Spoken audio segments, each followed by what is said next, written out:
Bueno, queridos alumnos, alumnas, me alegra poder verles. Deseo que Dios les bendiga muchísimo. Muy buena tarde para todos. Para quienes están en la clase presencial, es un gusto poder verles, escucharles. Y bueno, también para los que están viendo la clase grabada, ánimo, gente, ánimo. Ustedes no pueden bajar los brazos. A veces uno dice, no, ya no, que no sé qué, que el Antiguo Testamento, ya sueño yo con todos esos que escribieron el Antiguo Testamento y no se preocupen, no se preocupen. Ustedes de a poquito uno va aprendiendo, ¿no es cierto? De a poquito uno va conociendo mucho más.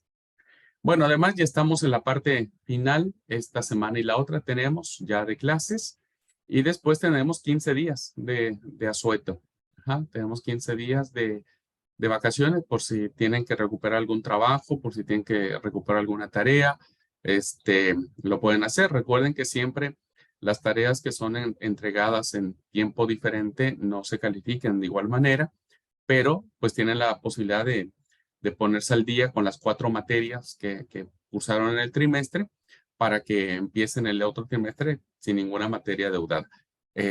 Yo prometo, no, ya no prometo nada porque he prometido y he fallado, pero no, tengo que darle ya sus calificaciones. Espero que esta semana mismo ya tengan sus calificaciones de las materias que cursaron para que vean que todos reprobaron todas, que todos tienen que recuperar otra vez todas.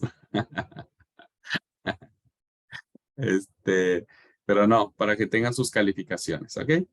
Bueno, en el caso de esta materia, pues ah, la calificación ustedes la sabrán automáticamente porque es el examen. Entonces, lo que saquen en el examen es su calificación de esta materia. Eh, Estaría pendiente de entregarles la calificación, los que cursaron espiritualidad y los que cursaron predicación.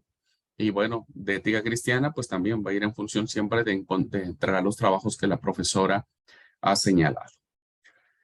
Bueno, a ver, ¿cuál es el propósito que tiene esta materia? Empezar a tener un contacto con el texto sagrado. Eh, Hemos venido analizando cómo la Biblia no nos cayó del cielo. La Biblia no es que ya venía armada, tal y cual nosotros la conocemos, sino que fue en este proceso maravilloso que sin duda guiado por el Espíritu Santo, eh, se ha ido formando, compilando todo esto que ahora nosotros le llamamos canon, sagradas escrituras, libros sagrados, palabra de Dios, Santa Biblia, etcétera, etcétera. Es asombroso y maravilloso poder mirar cómo en un lapso de tiempo sumamente distante el uno del otro, el texto sagrado conservó y ha conservado su fidelidad en cuanto a su esencia misma, ¿no? Y eso lo hace un libro súper diferente a cualquier otro libro, por más antiguo que este sea. Y que evidentemente ha normado la vida de miles y miles y miles de millones de personas a través de los siglos, que sujetándose a las normas que estos libros nos dicen, hemos hecho nuestra vida una vida de fe. Nosotros creemos lo que este libro dice. Lo analizamos, lo desmenuzamos, lo interpretamos y nos damos cuenta, hermanos, que no podemos nosotros de manera literal, o muy literalista, voy a ocupar mejor esa expresión, porque hay textos que se interpretan de manera literal, que no tienen mayor significancia simbólica, pero no lo podemos hacer de manera literalista, en donde nosotros hemos leído la Biblia de una manera literal en todo, o sea, desde Génesis hasta Apocalipsis, hemos creído todo de manera literal, ¿no? Entonces, si la Biblia dice que el sol calentará 7 veces más de lo acostumbrado, pues hoy, cuando escuchamos noticias del calentamiento global, que los polos se están derritiendo y que la Tierra ha aumentado 1 grado más o qué sé yo, bueno, viste, la Biblia ya dijo que la Tierra calentará 7 veces más de lo acostumbrado. Si nosotros tomamos eso de manera literal, vamos a fallar, vamos a errar en el sentido de que este es un pasaje poético, poético, y que no significa que la Tierra o el Sol, perdón, va a calentar 7 veces más. Imagínense si ahora con 1 grado más o 2 grados más que predicen los científicos causaría un caos global, 7 veces más de la temperatura a las altísimas temperaturas que nuestro Sol tiene, sería imposible. Acabaríamos todos destruidos, desvanecidos, evaporados, ¿no? Eso no lo dice el texto sagrado.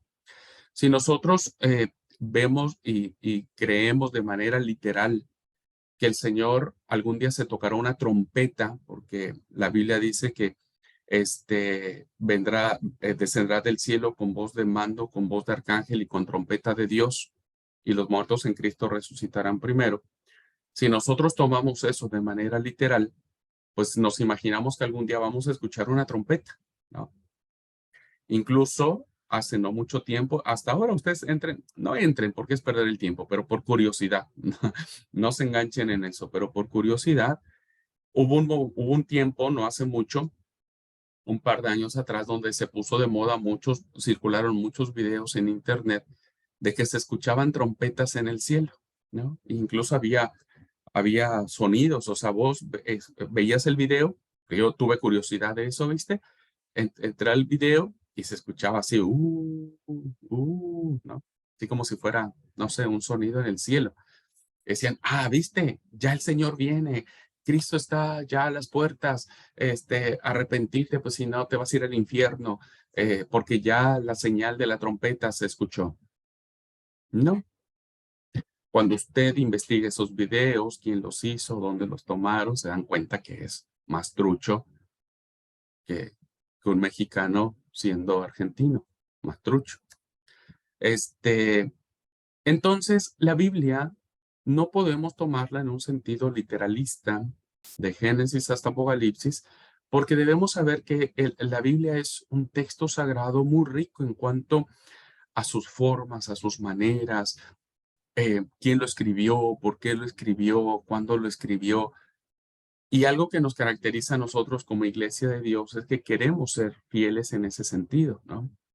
No nos aferramos a una doctrina cuando el Espíritu nos revela que hay que cambiar nuestra forma de pensar, nosotros la cambiamos porque queremos ser fieles a la palabra, ¿no?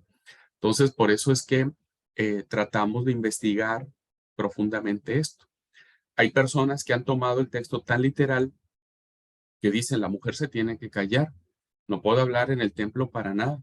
Y hoy desafortunadamente muchos cristianos de nuestra denominación incluso no permiten que la mujer ni predique ni hable, porque la Biblia dice, Pablo dijo, la mujer calle en la iglesia. Entonces, listo, todos nos quedamos con eso. Si nosotros nos quedamos solamente diciendo que la mujer calle, pues sí, tiene que callarse. Pero si no tomamos en cuenta todo el contexto, ¿por qué Pablo lo está diciendo? ¿A quién se lo está diciendo? ¿Quiénes eran los corintios? ¿Qué problemas tenían los corintios? Ese mandato que Pablo le está diciendo a los corintios, ¿lo repite para la iglesia de Colosas? ¿Le dice lo mismo a las mujeres de Filipo? ¿Le dice lo mismo a las mujeres de Galacia? Cuando en la carta a los filipenses, Pablo exalta a 2 mujeres que pelearon con él en el ministerio, que fue Síntique y Evodia, es un mandamiento que Pablo le está diciendo a todas las iglesias del Asia Menor. Sí, cuando Pablo dice que la mujer calle en la iglesia, en la congregación, no leemos el texto que viene después, pues ya fallamos, porque el texto que viene después es la respuesta. El versículo siguiente dice, y si alguna tiene alguna duda, vaya en casa y pregunta a sus maridos. Entonces, podemos decir claramente que este texto es un texto que se aplica a las mujeres de Corinto que estaban casadas. Pero ¿y qué de las que no eran casadas? ¿Qué de las que no tenían marido para preguntarles en sus casas? ¿Qué de las viudas? ¿Qué de las doncellas, que también eran mujeres? Ellas entonces sí podían hablar. Entonces la pregunta es, ¿por qué Pablo manda a las mujeres de Corinto a callar? Y viene todo debe venir toda una interpretación, tiene que venir todo un acercamiento al texto sagrado, ¿no? Y parte desde cómo se formó, cómo se hizo el texto, de qué manera empezó a recopilarse todo esto que hoy para nosotros es palabra de Dios, ¿no? Y entonces por eso es que hoy claramente podemos ir descubriendo que la Biblia es un texto, es una palabra, es un conjunto de libros, es un conjunto de indicaciones, de mandamientos, de historias, de un montón de cosas, ¿no? Que pertenecieron a un tiempo diferente, a personas diferentes, con costumbres diferentes, con idiomas diferentes. Y bueno, ahora nosotros es nuestra responsabilidad, queridos alumnos, como fieles estudiantes de la palabra y como deseosos de ser fieles al texto sagrado, es nuestra responsabilidad estudiar con diligencia, estudiar no en nuestros prejuicios, porque muchos creemos que la mujer debe callarse y no tiene que participar porque lo dijo el pastor fulano de Abraham y nadie más investigó. Nadie se dio la tarea de ni siquiera de ver dónde dice eso. Muchos le preguntan, che, ¿y dónde dice eso? Y no sé, la verdad que no tengo idea, pero yo lo escuché una vez que un pastor dijo eso, entonces hay que hacer. Es nuestra responsabilidad, queridos estudiantes, honrar a Dios, haciendo que su palabra sea lo más fiel en nuestras vidas, ¿no? Y que podamos profundizar. Ustedes van a tener 3 años de esta reflexión bíblica, pero no es lo único. Ustedes van a tener, después de estos 3 años, seguir profundizando. Yo no les voy a enseñar todo de la Biblia porque en primera no lo sé. Yo no sé todo lo que tiene que ver con el texto sagrado. No sé hablar hebreo, no sé hablar griego, no sé hablar arameo, no sabría. Así que todavía mucho para aprender. Lo mismo sucederá con cada uno de ustedes. Así que deseo que estas reflexiones que estamos teniendo en clases y que de todas las materias que ustedes tendrán sirvan para que despierten ustedes el interés, ¿no? Como ¿cómo era? Como los miembros de la iglesia de Berea. Ujú. Debemos ser los berenses. Los berenses, hermanos, hacían que cuando Pablo predicaba, ¿y quién era Pablo? O sea, hoy nadie objetaría a Pablo, ¿no es cierto? Pero los de Berea eran de los que cuando Pablo predicaba, iban a sus casas, revisaban el texto sagrado, los que tenían oportunidad, en ese momento no tenían Biblias por todos lados, los que tenían oportunidad, revisaban para ver si efectivamente Pablo estaba diciendo la palabra. Por eso, queridos alumnos y queridas alumnas, nosotros tenemos que alejarnos de todo fundamentalismo religioso, de todo legalismo religioso. No podemos irnos al extremo tampoco en crear un cristianismo laico, en un cristianismo permisivo. Eso tampoco, ¿cierto? Pero sí debemos acercarnos con temor y temblor al texto sagrado y pedirle a Dios que Él revele lo que Él quiere decirnos a nosotros. El problema es que muchas veces nosotros nos acercamos al texto queriendo encontrar lo que nosotros queremos que el texto diga. Por eso es que muchas veces yo crecí en un ambiente en donde muchos hermanos entraban en disputas, ¿no? Con otras denominaciones y otras denominaciones con nosotros hasta la fecha, ¿no? Y entonces se armaban de textos bíblicos como si fuera arsenal de metralladora. Se aprendían todos los textos bíblicos y hasta la fecha hoy mucha gente tiene ese método, ¿no? Y ven a la palabra de Dios como una forma de defender sus ideas, pero lo hacen desde una manera arrogante, desde una manera diciendo yo soy el que tengo la verdad absoluta. No es cierto. Nadie tiene la verdad absoluta. Nosotros seguimos siendo estudiantes de la palabra. Seguimos abiertos a la revelación del Espíritu. No tenemos la verdad absoluta porque ni somos Dios, ni todavía llegamos a la perfección. Queridos alumnos, este seminario quiere que sus egresados sean hombres y mujeres que amen la palabra con profundidad y la defiendan, pero no con intereses mezquinos o personales, incluso denominacionales. sino defendamos la palabra porque creemos que es la verdad de Dios y que estamos dispuestos a seguir meditando, reflexionando y demás. Así que bueno, quise iniciar esta clase con esta reflexión, hermanos, haciendo un pequeño alto del por qué estamos estudiando todo esto, del por qué es importante conocer todo esto, porque conocerlo nos aleja de los fundamentalismos religiosos, porque conocerlos nos aleja de esas posiciones irracionales que a veces muchos cristianos tienen, decir, no me importa lo que vos digas, no me importa lo que vos me digas, pero yo así creí, así me enseñaron, así me dijo tal pastor, tal líder, tal papá, mi abuelo, mi abuela, mi bisabuelo, y no voy a cambiar. Creo que no. Me parece que debemos estar abiertos, sí. Y yo bendigo a Dios porque hoy nuestra iglesia, como iglesia de Dios, está en este proceso, ¿no? Una vez platiqué con un amigo que era miembro de las iglesias bíblicas y un pastor de las iglesias bíblicas unidas allá en México. Y un día platicado me dice, Chabram, este, ¿por qué ustedes creen en el sábado? Si el sábado ya no está vigente, el sábado ya es lo típico, ¿no? Que todos nos dicen sobre el sábado. Y entonces le dije, bueno, ¿de verdad quieres escuchar por qué nosotros guardamos el sábado? Sí, me dice, ok. Y le expliqué, ¿viste? Le dije, mira, nosotros que guardamos el sábado, porque él decía, ustedes son como los adventistas. Y yo le dije, no, no somos como los adventistas. Los adventistas guardan el sábado, pero lo guardan desde el legalismo, desde la ley. Nosotros guardamos el sábado desde el evangelio, desde la redención, desde la liberación. ¿Cómo está eso? Me dice. Bueno, le empecé a explicar, ¿viste? Lo que ustedes algún día van a seguir sabiendo sobre el sábado y demás. Bueno, y me dice, Chabran dice, te voy a decir algo. Yo creo que vos tenés razón, me dice. Yo creo que vos tenés razón. Pues sí, le digo, es que yo no te estoy diciendo nada diferente, chamigo, no te estoy diciendo algo que no esté en la palabra. O sea, tú eres pastor. Los dos estamos estudiando una maestría, tenemos un nivel de conocimiento interesante. Y me dice, sí, sí, tienes razón, dice. Y digo, ¿y por qué no cambias? No puedo, me dice. Porque si yo voy con esto a la iglesia que yo pastoreo, me van a correr, me dice, y me quedo sin laburo. Dice, entonces, bueno, prefiero seguir, este, creyendo como la mayoría cree. Esto, hermanos, nos impulsa a nosotros como iglesia a seguir siendo honestos con la palabra, ¿no?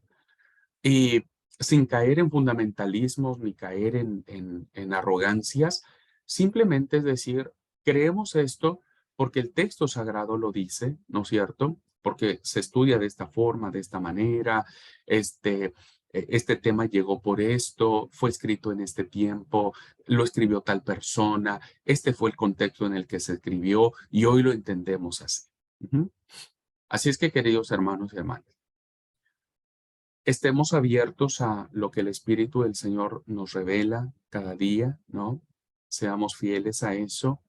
No, insisto, no seamos fundamentalistas ni legalistas, porque eso nos aleja de una sana doctrina, sino más bien con amor, con paciencia, con la guianza del Espíritu, con su sabiduría, podamos nosotros acercarnos al texto sagrado y dejar que el texto sagrado nos hable a nosotros.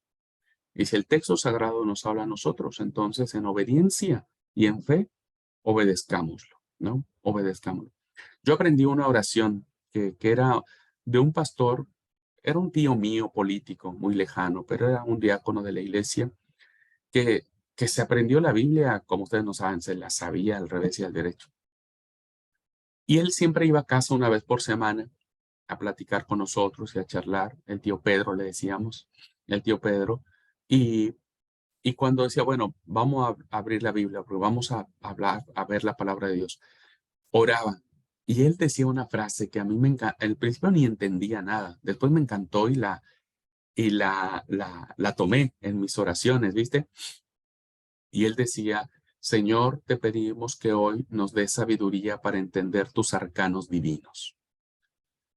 Y yo, viste, en la oración, yo era muy jovencito, y arcanos divinos, ¿qué es eso? ¿Es otro libro? ¿Es otra Biblia? ¿Qué estamos creyendo, no? conforme fui avanzando, ¿no? Me di cuenta que esta palabra era algo, es una palabra que denota una profunda eh, este, santidad, de profunda reverencia, ¿no? Ante lo que significa la palabra de Dios. Revélanos tu santa palabra, tu divina inspiración. Y a mí me encantó porque cuando hoy leo la Biblia, siempre le digo a Dios, Dios, déjame escuchar lo que tú quieres decirme, no lo que yo quiero encontrar, no lo que yo quiero encontrar. Así que bueno, sigamos amando la palabra con todo nuestro corazón. ¿Ok? Bien. Después de este breve sermonario, después de este breve sermonario, quiero que ahora nosotros hemos visto de manera muy sintetizada, muy rápida, hemos visto cómo se dio el tema de la conformación del canon del Antiguo Testamento. Pero como ustedes saben, el canon del Antiguo Testamento o el canon hebreo, voy a decirlo así, el canon hebreo está cerrado. Porque para los hebreos, para los judíos, ya no hay más palabra de Dios. Entonces, para ellos la inspiración divina se cierra con el libro del profeta Malaquías o en el mejor de los casos con el libro de las Crónicas. Sin embargo, como vamos a ver ahora, esta experiencia de abrirse a textos sagrados motivó a que la iglesia cristiana del primer siglo, que eran cristianos judíos, que conocían la Tanakh, hicieron que ahora ellos elaboraran sus propios escritos sagrados. Y es así como se abre un segundo canon, que se le conoce ahora como el Nuevo Testamento. No voy a entrar ahora en esta definición de por qué antiguo, por qué nuevo, solamente voy a decir que el Antiguo Testamento pertenece a la historia del pueblo judío, del pueblo de Israel, del pueblo que nace de Abraham, de Isaac y de Jacob, y que el Nuevo Testamento parte de la historia de una nueva realidad que es la iglesia, que es un nuevo pueblo, fundado o inspirado en las enseñanzas y en el mandato del carpintero de Galilea. Así es que hoy vamos a encarar esta semana, la clase de hoy y la clase de la próxima, el próximo jueves, no, ¿cuándo nos toca? Miércoles. Vamos a encarar cómo se da este proceso de los 27 libros del Nuevo Testamento. Y es maravilloso. La verdad es que es asombrosísimo, hermanos. Wow, es exquisita la forma en que se fue dando toda esta conformación de estos 27 libros. En la mayoría de las experiencias evangélicas, protestantes, católicas, ortodoxas, en cualquiera de estas confesiones religiosas, se aceptan como inspirados los 27 libros canónicos. Se aceptan como inspirados. Así es que no hay mucho debate al respecto. Sí lo hubo con los apócrifos o deuterocanónicos del Antiguo Testamento, pero en este caso no tenemos ese problema.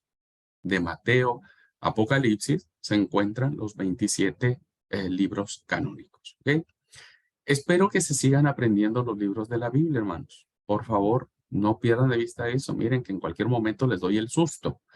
Y ustedes me van a tener que responder en ese momento cuando escuchen el audio. Cuando yo vea las dos palomitas en celeste, dije, bueno, ahí escucharon el audio.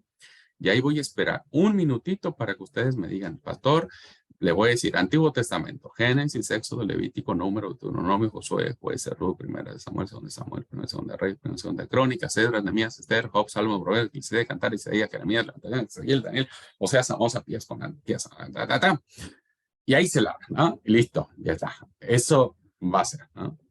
Nuevo Testamento, Mateo, Marcos, Lucas, Juan, Hechos, Romanos, Corintios, Efesios, Gálatas, Efesios, Filipenses, Colosenses, Tesalonicenses, etcétera, hasta Apocalipsis. Muy bien. Entonces, se los tienen que aprender. ¿Tá? Por favorcito, se los pido nuevamente. Cuando a ustedes se les vaya el sueño, en vez de contar borreguitos, en vez de contar ovejitas, empiecen a aprender los libros de la Biblia. Adelante, Francisco. Pastor, los profetas menores, ¿cuáles son? Los 12 profetas menores. Sí, ahí me trabo en eso, porque por lo que y veo que también nos estamos trabando, ¿eh? Sí, es un tanto difícil el tema de los profetas menores, pero si ustedes siguen el método que les había dicho, primero apréndanse la Torah o el Pentateuco. Primero, repasen eso. No piensen en otra cosa. Luego, eh, concéntrense en los libros históricos. Luego, los libros poéticos sapienciales. Profetas mayores no hay ningún problema porque, bueno, eso no lo sabemos todos, ¿no? Y después hagan un bloque de los profetas menores. Tiene su impronta, pero creo que lo pueden lograr. Y lo mismo sucede con el Nuevo Testamento. Evangelios, libro histórico, cartas paulinas, cartas católicas, Apocalipsis. Y entonces se van a aprender todos los 66 libros de la Biblia. Ese es un dato que les paso para que lo puedan aprender. ¿Ok? Bueno, vamos a entrar entonces de lleno a lo que significa el texto del Nuevo Testamento, estos 27 libros que nos impulsan a seguir admirados de esta forma maravillosa que tiene el texto. Voy a compartir la pantalla para que nos guiemos en la clase. Muy bien.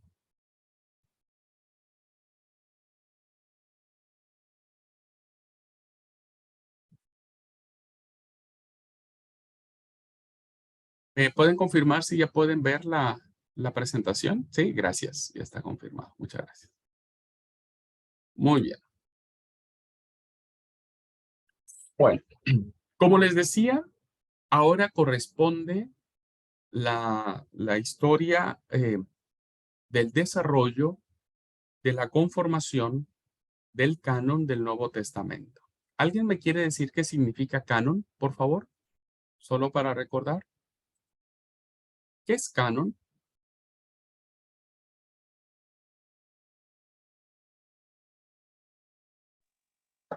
El canon era como una vara de medir, una vara lineal.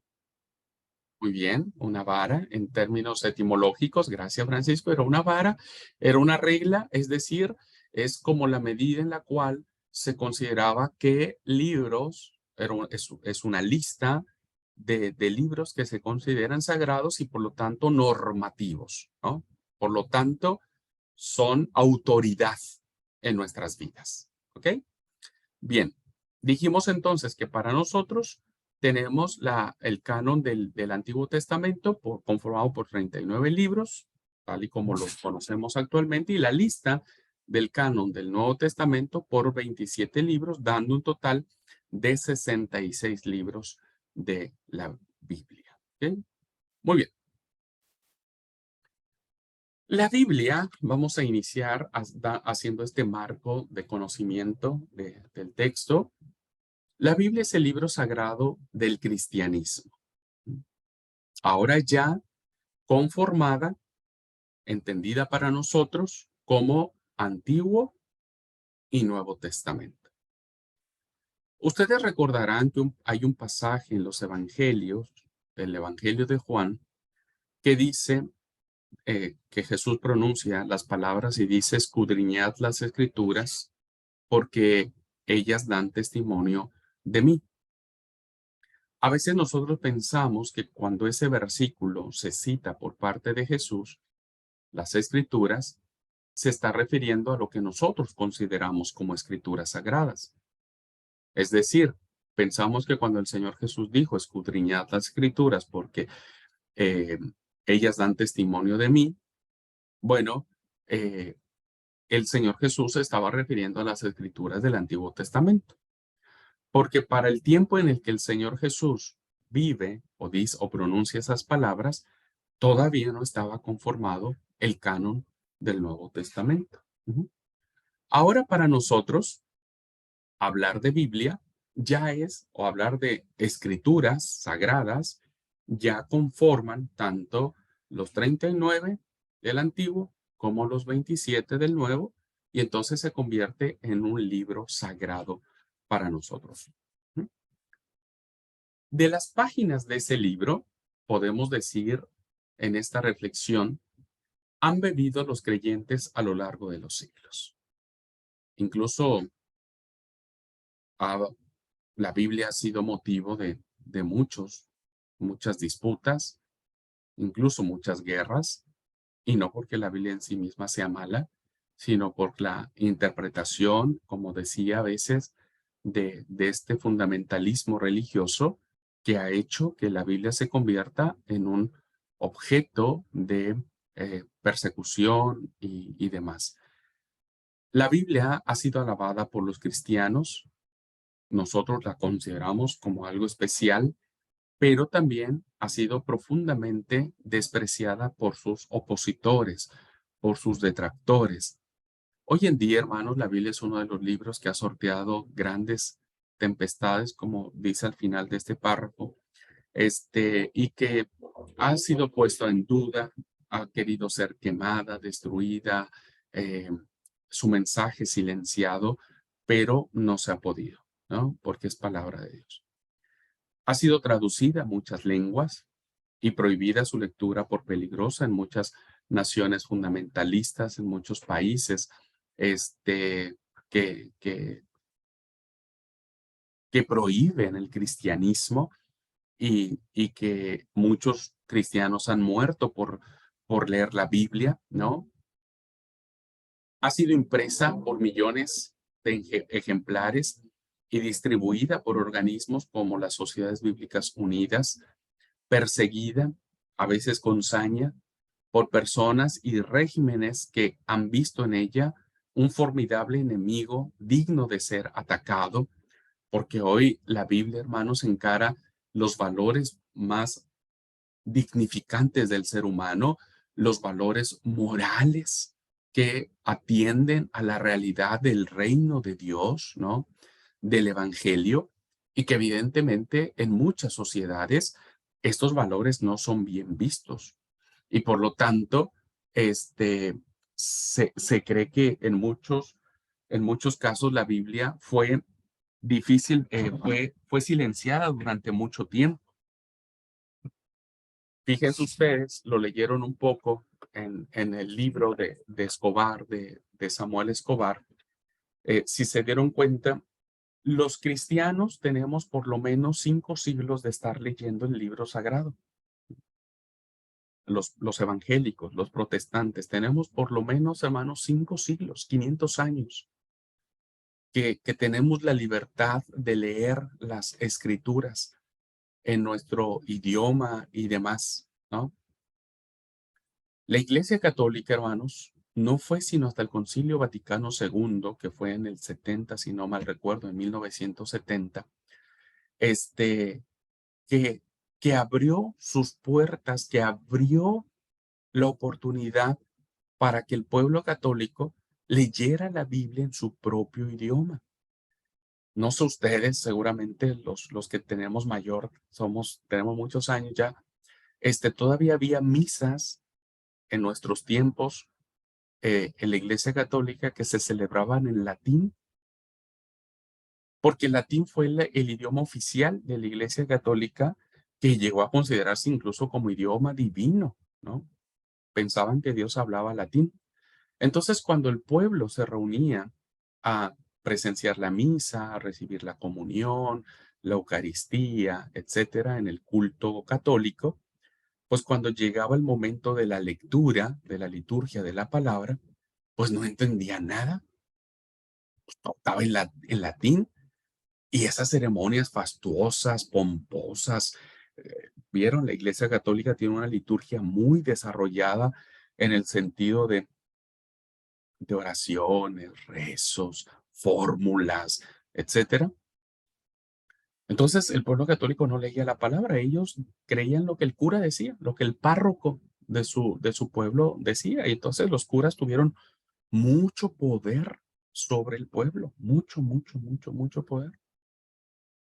Incluso fíjense que hasta en el clero católico, muchos sacerdotes tampoco leían, no podían interpretar las escrituras, se las aprendían de memoria, pero no sabían lo que estaban diciendo. Hubo un tiempo en la época católica donde solamente a las altas esferas de la jerarquía católica se le permitió conocer o saber qué es lo que decía el texto sagrado, ¿no? Y entonces la Iglesia Católica, hermanos, tiene 50, 60 años de estar leyendo en su propio idioma el texto bíblico. Y vean que hoy la Iglesia Católica, la teología católica nos está ganando muchísimo. Hoy hay muchos católicos que saben más de la Biblia que nosotros, los evangélicos, ¿no? Haciendo esta distinción de credos. Y eso que nosotros tenemos ya muchos miles de años más avanzados de estar leyendo la Biblia, porque nosotros tuvimos la oportunidad, los protestantes, en la Reforma Protestante de Martín Lutero, cuando Lutero traduce la Biblia al alemán y entonces del alemán se empieza a traducir al español y del español a todas las lenguas vernáculas conocidas y entonces el texto empieza a leerse en las lenguas propias de aquellos pueblos, en los idiomas propios de aquellos pueblos, ¿no? Y es muy interesante ver cómo la teología católica ha avanzado profundamente, ¿no? Hay libros muy buenos de autores católicos que hacen exégesis muy buenas del texto sagrado, ¿no? Muy buenas. Muchos consultamos. Hay protestantes, teólogos protestantes de primer nivel que tienen diferencias con los católicos, ¿no es cierto? Pero cuando encuentran las coincidencias, ambos puntos de vista, diríamos, coinciden en el texto sagrado. Así que hoy la Biblia, hermanos, es el texto donde actualmente se lee en muchas partes, en muchos idiomas, en muchos dialectos, en lenguas de pueblos aborígenes, ¿no? O en pueblos nativos. El texto sagrado está llegando porque evidentemente entendemos que la Biblia trae un mensaje transformador. La Biblia no es para ser adorada, ni para ser idolatrada. La Biblia no vale porque sus páginas sean con canto dorado y sus portadas con cuero, ¿no? Sean de cuero. La Biblia vale por su mensaje transformador. Por eso es que la Biblia ha sido profundamente atacada. Estudiada con sacrificio, sigo leyendo aquí en la diapositiva, estudiada con sacrificio y ahínco, con sudor, con mucha diligencia por millones de discípulos de Jesucristo y adoradores del Dios Altísimo. Hoy somos, gracias a Dios, este grupo, hermanos, de hombres y mujeres que estamos queriendo penetrar en el misterio de Dios, en su santísima revelación, por la inspiración e iluminación del Espíritu Santo, de reconocer y practicar la voluntad de Dios, ¿no? Y nos cuesta aprendernos los libros de la Biblia, nos cuesta. Conforme usted vaya avanzando, va a costarle más decir, yo prefería haberme quedado este, sabiendo lo que sabía y no complicándome la vida, ¿no? Pero por el otro lado, desafortunadamente, hermanos, también hay muchos, muchos, miles de cristianos que tienen la Biblia abandonada en un polvoriento rincón de la casa o, en el mejor de los casos, guardada en el librero, en la biblioteca de las casas de esos cristianos. Hoy vemos con tristeza que los cristianos asisten a los templos sin llevar sus Biblias. Los jóvenes ya no llevan más su Biblia. Hoy yo he sido un fuerte crítico, con mucho cariño y con mucho respeto lo digo para, para quienes lo hacen, pero hoy ya la iglesia no se preocupa más en abrir la Biblia, en buscar los libros, en leer por sí mismo. ¿Por qué? Porque ya lo proyectamos en el templo, ¿no? Ya tenemos a alguien en la computadora que cuando el predicador menciona un texto, el encargado lo busca, ¿no es cierto? La computadora lo proyecta, la iglesia lo lee en la pantalla y cuando se apaga el proyector, pues se apaga el contacto que el cristiano pueda tener con el texto sagrado. Ha sido una crítica que yo he estado haciendo durante estos últimos años. No significa que esté en contra de usar el proyector, pero yo siempre digo, cuando usemos el proyector para nuestras sermones, nuestras presentaciones, siempre cuando haya que buscar en la palabra, dejemos que la iglesia tenga esa experiencia. Hoy muchos cristianos siguen buscando el libro de Abdías en el Nuevo Testamento, ¿no? ¿Por qué? Porque no sabemos, no ubicamos a Abdías. ¿Quién era Abdías? Ah, profeta menor. Oh, ya sé más o menos en qué parte de la Biblia está. Abdías nunca va a estar antes de Isaías o de Jeremías, por ejemplo. Nunca va a estar antes. Nunca va a estar después de Mateo o de Hechos de los Apóstoles. Pero hoy vemos con profunda tristeza, hermanos, cómo muchos cristianos que se dicen ser cristianos, que decimos ser iglesia de la palabra, pues la despreciamos, ¿no? Y ni siquiera sepamos dónde están los libros de la Biblia, quién escribió el texto, cómo se escribió, etcétera. Así que la Biblia, hermanos, ha despertado en todas las generaciones, ¿no? Diferentes reacciones, diferentes posturas, diferentes decisiones ante esto, ¿no?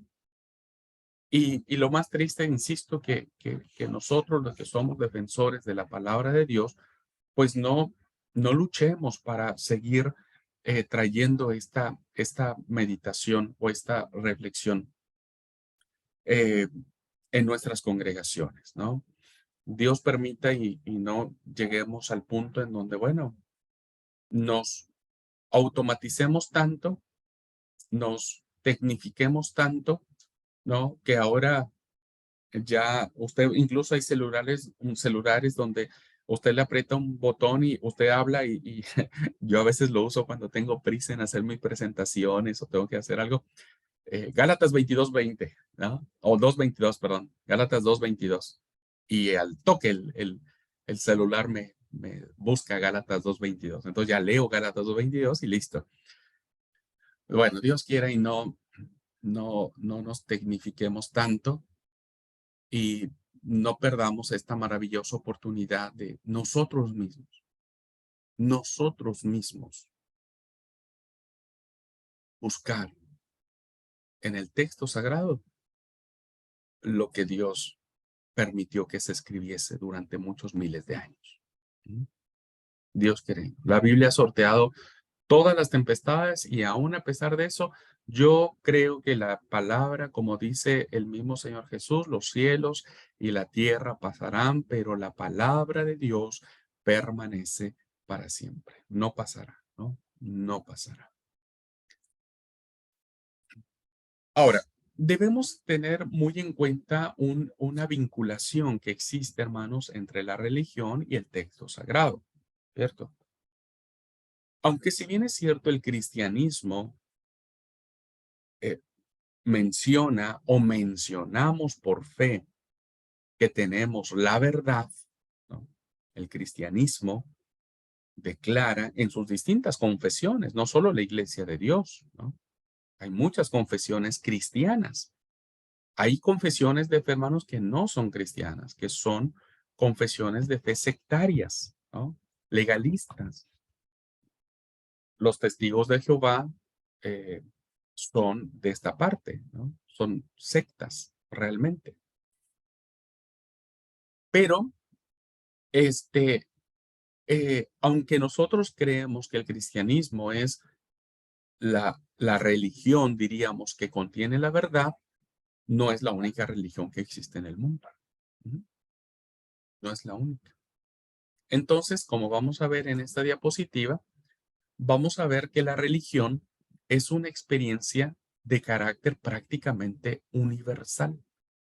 Todos, queridos hermanos, todos en algún momento, cualquiera que sea su confesión o su postura, este, tienen este deseo, esta sensación por lo desconocido, por lo sobrenatural, por lo divino. El ser humano, en esencia, viva donde viva, en la época en la que quiera vivir, el ser humano siempre ha sido tentado a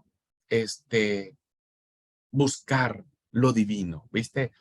Buscar su esencia, buscar su origen, de dónde vino, cómo se creó todo esto.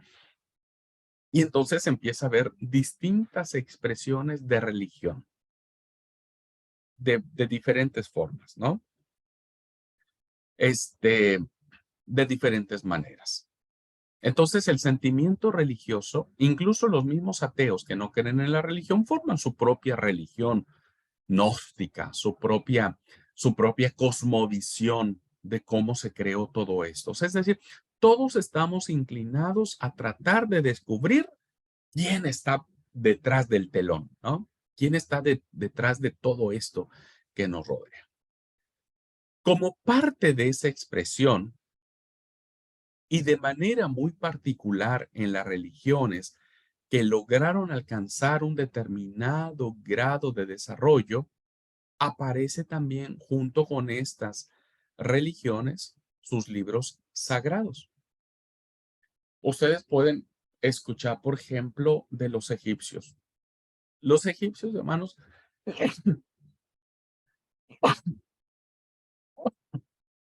perdón, si alguien me dijo salud, gracias. Ahora el que esté viendo la grabación, muchas gracias, si alguien me dijo salud. Nada.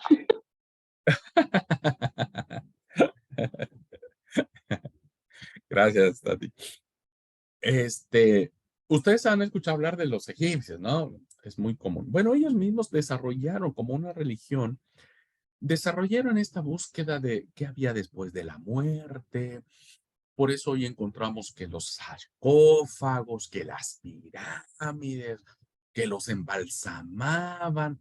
Vemos religiones muy antiguas como las culturas griegas, las culturas celtas, ¿no?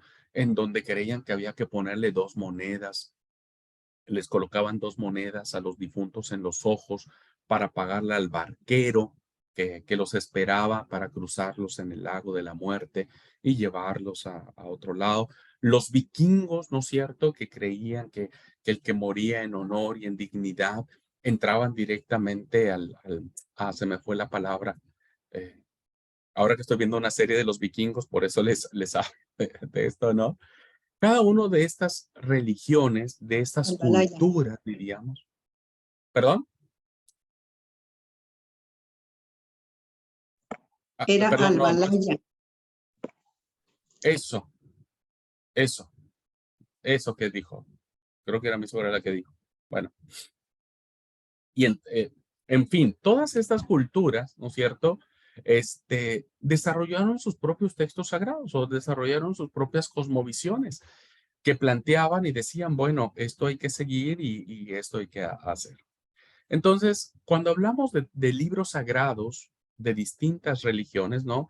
Los consideramos como el conjunto de aquellos textos que una determinada comunidad religiosa considera que son de particular interés y valor para esa comunidad. Y como consecuencia, ¿no es cierto?, le conceden a esos textos autoridad, una autoridad tal que ningún otro texto, ningún otro libro comparte. Entonces, hoy en la actualidad, por ejemplo, vemos que existen textos sagrados como el libro de los Vedas de las comunidades aborígenes, el libro de los muertos también de comunidades aborígenes, el Corán que pertenece a la religión islámica, ¿no? Los musulmanes poseen el Corán como palabra de Dios y ustedes saben cuántas guerras santas hasta la fecha se siguen estableciendo porque el Corán establece que el que muere en una guerra santa tiene el acceso directo ante la presencia de Alá, ¿no? Y se gana el derecho. de la gloria de Allah. Y por eso es que hoy están muchos kamikazes que se les llaman, esas personas que mueren deliberadamente envolviéndose con bombas, con detonadores y demás, y se hacen explotar en centros comerciales o en lugares, pues vienen inspirados por este texto sagrado para ellos, ¿no? Que es el Corán.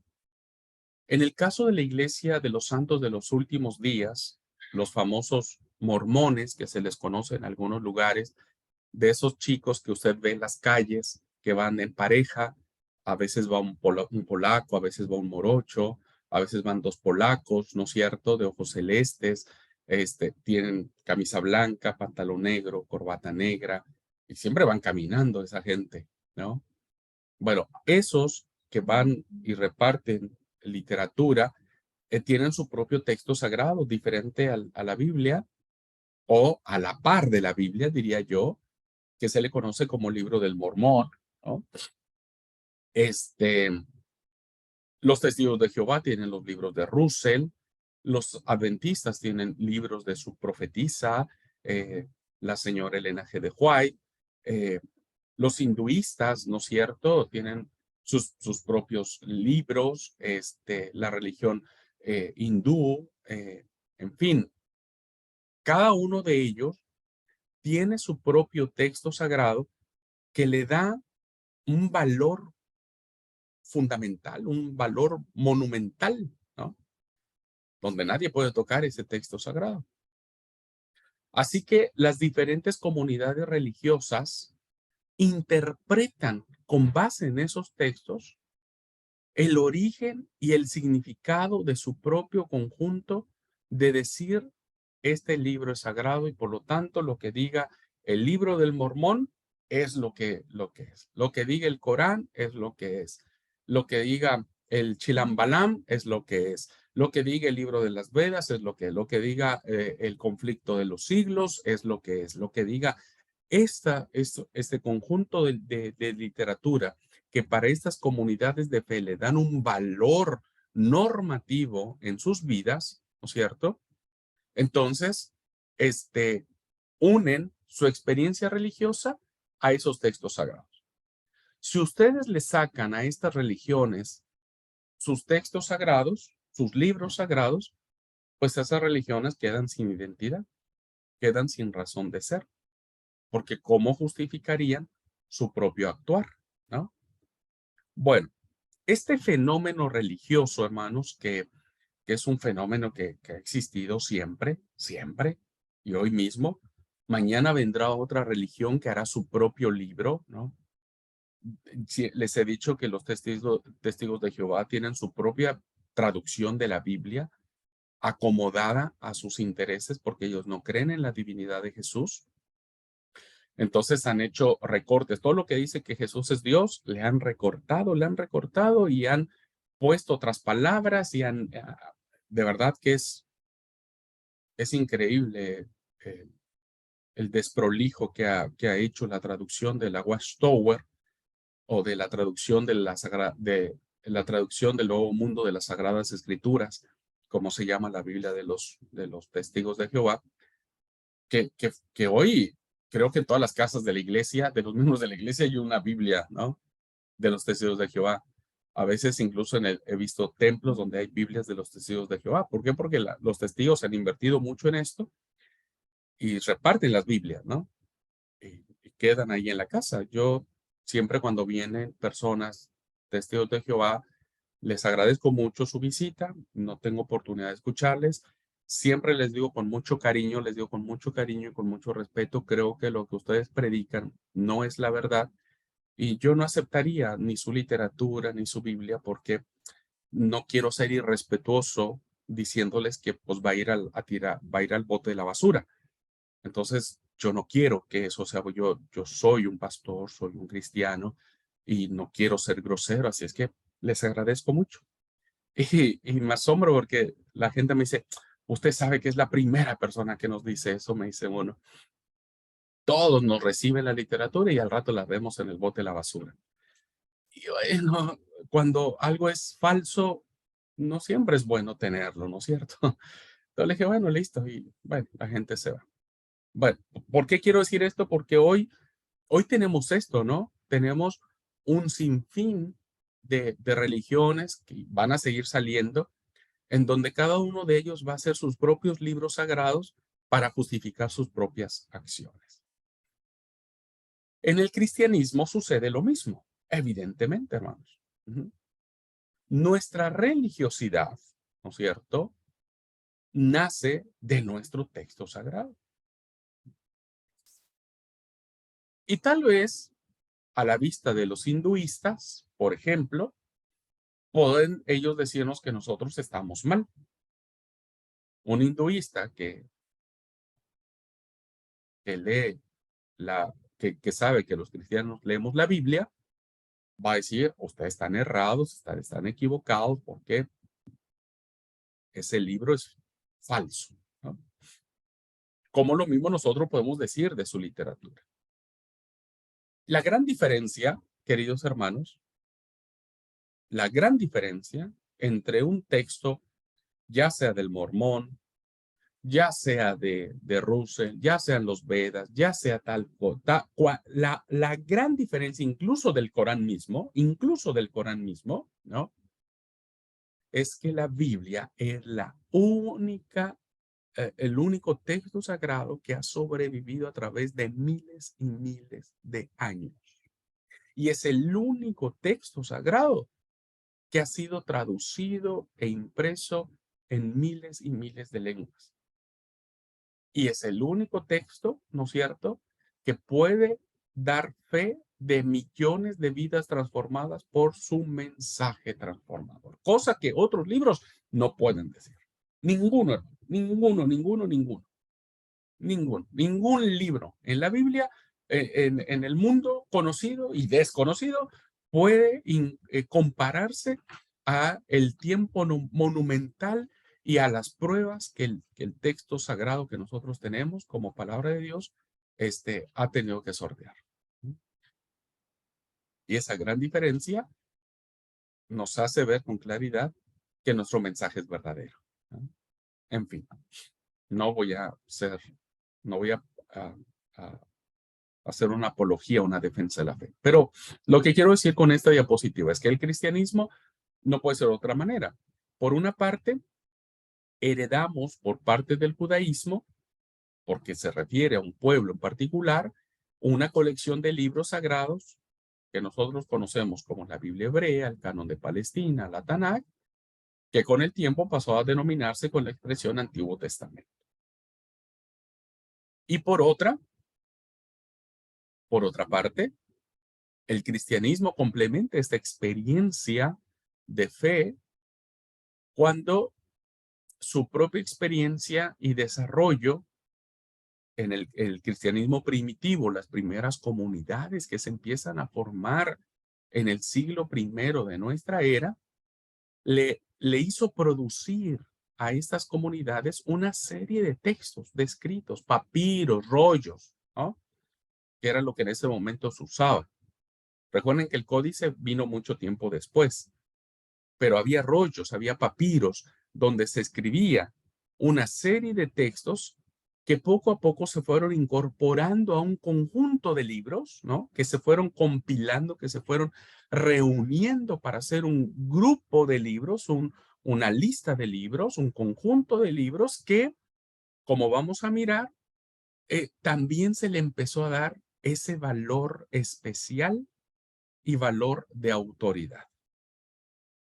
Entonces llegó un momento en donde la carta que se le puso o se le denominó la carta de Pablo a los romanos, por ejemplo, ¿no?, a la iglesia de Roma, se supo que era palabra de Dios inspirada por el Espíritu Santo, había sido escrita por Pablo y por lo tanto deberá considerarse como un libro normativo, un canon, una regla. Pasó la, la, la prueba porque las mismas comunidades de fe le dieron ese reconocimiento. Así que de esa manera, hermanos, empieza ya a formarse, a tomarse conciencia de cómo el Nuevo Testamento empieza a surgir. Ya había la experiencia la experiencia previa con los libros del Antiguo Testamento. Ya había esa experiencia previa. Ya los primeros cristianos, los cristianos del primer siglo, ellos leían las escrituras, conocían perfectamente la Torá, los Nevi'im, los Ketuvim, ¿no? Los apóstoles, Pedro, Santiago, Juan, Zebedeo, Judas, el cananista, Judas Iscariote, Bartolomé, Felipe, etcétera, Andrés, conocían ya. Ellos estaban familiarizados con la inspiración del canon del Antiguo Testamento. Pablo estaba familiarizado con el canon del Antiguo Testamento. Santiago, Juan, Pedro, que son los otros escritores que escriben las otras cartas del Nuevo Testamento, también estaban familiarizados con el Antiguo Testamento. Así es que ellos venían trayendo como herencia, ¿no? Esta experiencia que tuvieron en la antigüedad para ir tomando conciencia de que ahora en la persona de Jesús podían tener sus propios libros o su propia literatura, ¿no? Porque algunos no eran libros, eran cartas. Su propia literatura y darles el valor de sagrado. Por lo tanto, entonces la pregunta que se nos viene a la mente, trayendo este sentido de cómo se forma el canon. Un segundito, hermano, por favor.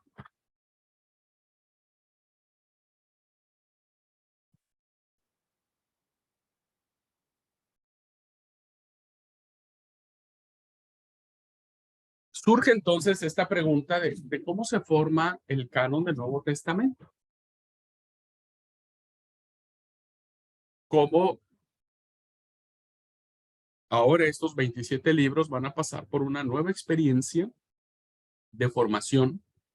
Sobre todo, hermanos, porque la mayoría del canon del Nuevo Testamento está avalada por comunidades gentiles. No están avalados o no son impulsadas por comunidades judías. Aunque si bien es cierto, el cristianismo se conformó por judíos y gentiles, lo cierto es que el gentilismo creció en abundancia en comparación a los judíos convertidos. Por lo tanto, esta experiencia de conversión, queridos hermanos, esta experiencia de canonización, más bien, esta experiencia de canonización fue muy diferente y es muy interesante.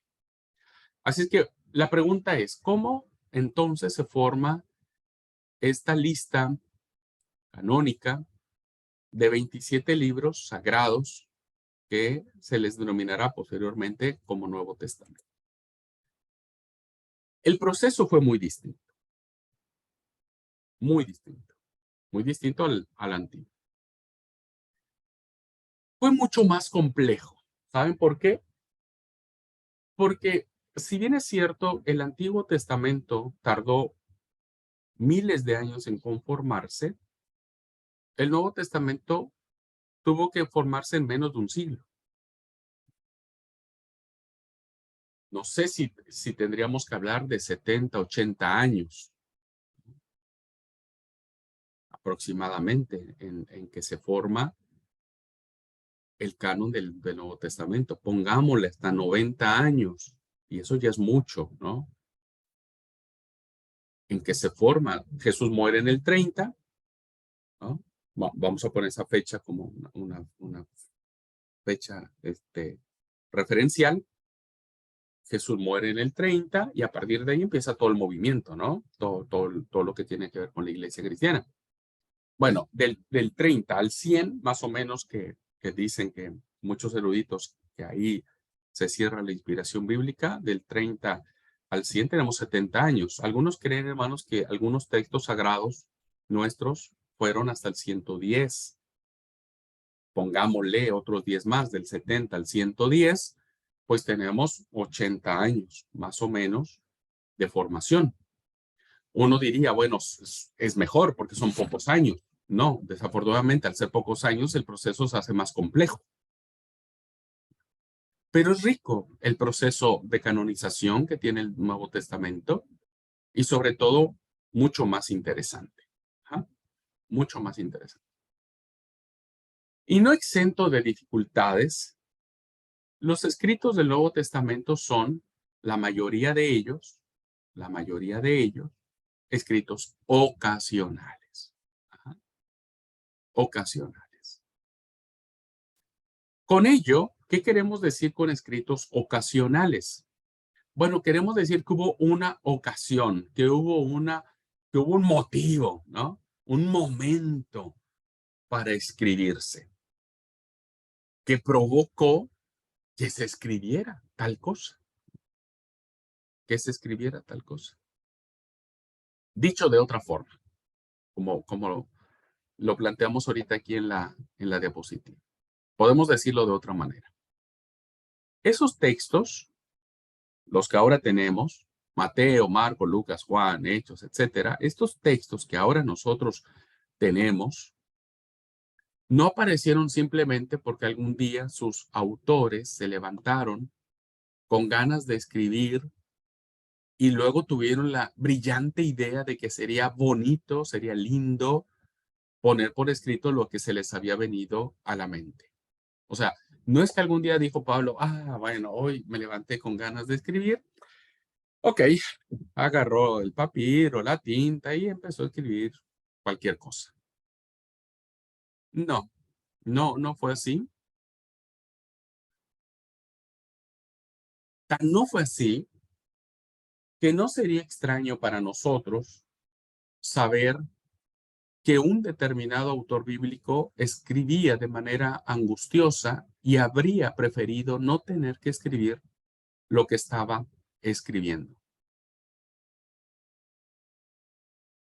Ya vamos a ver cuando profundicemos más en el Nuevo Testamento, cómo se dan estas emociones que tienen los autores bíblicos para escribir lo que ahora nosotros leemos.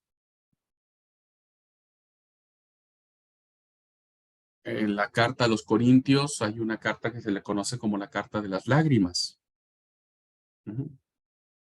Porque vemos profunda tristeza por parte de Pablo respecto de las condiciones en las que la comunidad de Corinto se había visto envuelta. Pablo escribía las cartas diciendo, ustedes no saben cómo sufro por ustedes. Es más, yo los engendré como una madre da luz a un hijo, o sea, con dolor los he tenido. La misma experiencia de Juan cuando escribe las visiones, ¿no? Dice que él cae como muerto. Es decir, los textos del Nuevo Testamento, queridos alumnos, tienen que ver más con un motivo, una ocasión, una circunstancia, diríamos, que permitió que tal texto se escribiera. De los 27 libros que tenemos del Nuevo Testamento, se le atribuyen a Pablo 13 cartas paulinas. Dicen que son 14 contando hebreos, pero hoy la mayoría ha considerado que la carta a los hebreos no es autoría de Pablo. Pablo no la escribió. Pero 13 se consideran, que vienen algunas escritas por el propio Pablo y otras que vienen por su escuela, por sus discípulos, ¿no? Y lo que podemos ver en estas cartas, hermanos, es que son distintos los motivos que llevan a Pablo a escribir estas cartas. En el sermonario, en el breve sermonario que hice en la introducción de la clase, planteaba ese texto que sigue siendo muy debatido y muy escandalizante, que tiene que ver con que la mujer calle en la congregación. Es una carta, hermanos, que evidentemente fue motivada, fue escrita por una situación especial que se estaba viviendo en la iglesia de Corinto. Pero eso no sucedía en la iglesia de Filipo, no sucedía en la iglesia de Galacia, era algo que estaba sucediendo en la iglesia de Corinto. Entonces, como estaba sucediendo en una iglesia en particular, esta situación, Pablo escribe y les dice, las mujeres no tienen que hablar en la congregación. Si tienen alguna duda, deben ir a casa y preguntarle al marido. Cuando Pablo dice las mujeres, las casadas estén sujetas a su marido, tendríamos que ver en qué contexto Pablo, qué estaba sucediendo en la iglesia de Éfeso que hace que Pablo escriba esta porción. Pero son ocasiones, o sea, Pablo, que es el mayor autor que tenemos de las cartas del Nuevo Testamento, Pablo escribe a partir de las ocasiones que cada iglesia en particular tiene. Sucede lo mismo con los evangelios, ya lo vamos a ver en su momento, ¿no? Mateo, Marcos, Lucas, Juan, cada uno de ellos es escrito por un motivo, por una razón. Por eso son escritos ocasionales, es decir, hubo una ocasión, una razón, una circunstancia que motivó que alguien, en este caso Pablo, o Marcos, o Santiago, o Pedro, hayan escrito sus cartas o sus libros. Así que no es de que algún día se levantaron alguno y digo, bueno, hoy voy a escribir algo que dentro de muchos años va a ser palabra de Dios. No. La verdad es que muchos de los autores tenían conciencia de que estaban inspirados por el Espíritu Santo, pero a veces no tenían esa conciencia. Baste con leer, por ejemplo, hermanos, la carta a Filemón, por ejemplo, una cartita chiquitita. Realmente no es tan larga la carta, Filemón, una cartita. Y se van a dar cuenta que en esa carta, pues no habla de temas soteriológicos, escatológicos, teológicos, no habla de los temas de la justificación, de la santificación, de la glorificación, no. Es una cartita que Pablo algún día le escribió a una persona llamada Filemón, porque había Filemón tenido un problema con uno de sus esclavos llamado Onésimo. Entonces ahora Pablo escribe una cartita, ¿viste? Y le manda a Filemón junto con Onésimo. Quien ha leído la carta a Filemón, y si no se la recomiendo, es chiquitita, en menos de 10 minutos, usted ya la leyó, menos de 10 minutos, usted podría decir, ¿cómo esta cartita que no habla de temas de salvación, ni de la venida de Jesús, ni de la resurrección de los muertos, habla de una situación de un esclavo fugitivo, ¿no? ¿Se convierte en palabra de Dios? Hace poco analizamos esta carta con sus compañeros de tercer año porque ellos están teniendo ahorita cartas paulinas, la materia de cartas paulinas, y todos nos quedamos asombrados, pues incluido yo, el profesor, de cómo una cartita tan pequeñita tiene tanta profundidad y muchas implicaciones en la vida cristiana, muchas profundas implicaciones.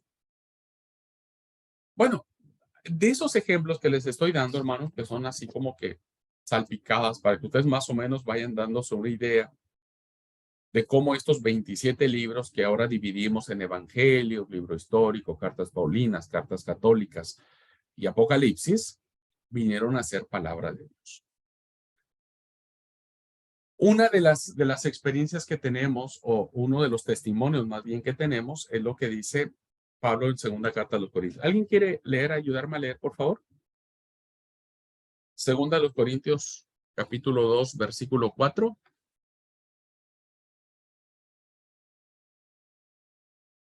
Y luego 7 y 8, primera parte.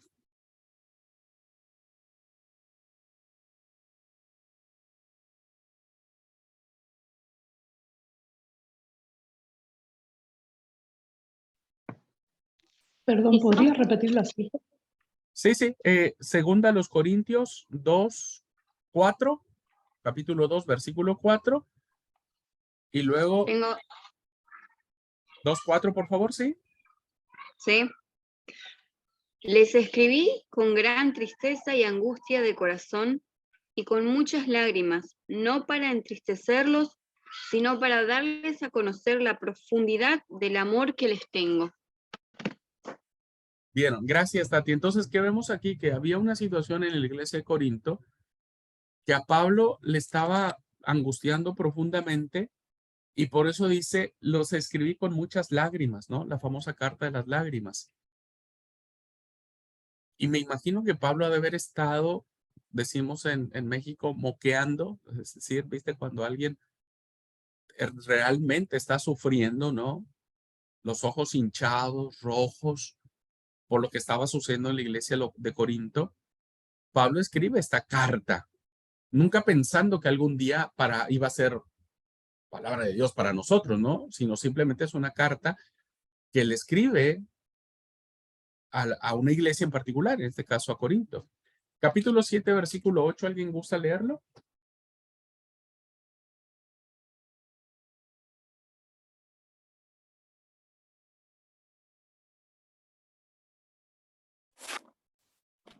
Capítulo 7, 7, 8 verso de 8. Segunda de los Corintios. Ajá. Bien. Dice, también fuimos consolados con el consuelo que ustedes mismos le dieron a Tito. Él nos contó que ustedes querían vernos y que están muy arrepentidos por lo que hicieron. Amigo, no, es Segunda Corintios. Segunda carta a los Corintios 7, capítulo 7, versículo 8.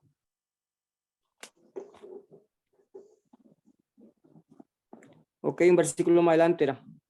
Aunque Sí. les haya causado tristeza con mi carta, no me arrepiento de haberla escrito, y aunque me arrepintiera, ahora me doy cuenta de que esa tristeza fue pasajera.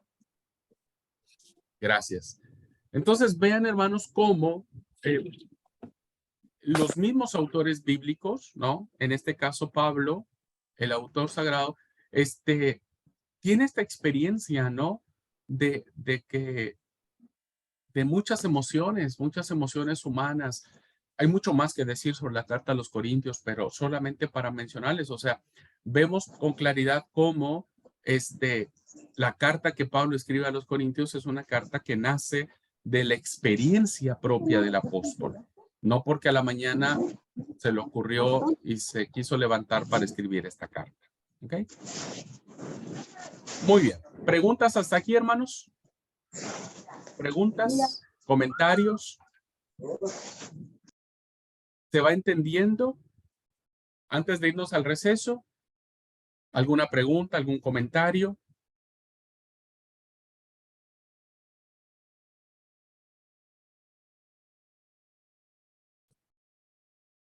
¿Vamos bien o nos regresamos? Vamos bien. Lo que sí, gracias por la advertencia. Cuando usted manda un audio no lo voy a escuchar.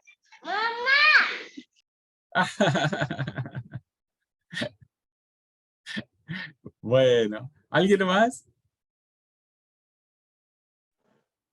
Sí, con el tema de las traducciones, justamente estaba leyendo hace poco que se hizo una traducción nueva, pero vegana, del Génesis. Así que siguen habiendo estas variantes hasta el día de hoy. Sí, hasta el día de hoy. Y hoy, ¿saben que hay una traducción que es muy engañosa? Muy engañosa. Creo que pocos tenemos acceso a esta traducción, pero está empezando a circular mucho, que se llama el Código Real. Esta traducción, ojo con esta traducción, si alguien consulta esta traducción, tengan mucho cuidado porque es una traducción muy engañosa. Bueno, ya la otra semana vamos a hablar un poco el tema de las traducciones. Pero bueno, sí, Francisco, hasta hoy en día, hoy sigue habiendo estos intentos, ¿no es cierto?, de ir acomodando el texto sagrado a las propias conveniencias de grupos para justificar sus propias acciones. Muy bien, pues si no hay alguna otra pregunta, comentario, vamos a irnos al receso. Tomamos 10 minutitos de receso y volvemos a la clase.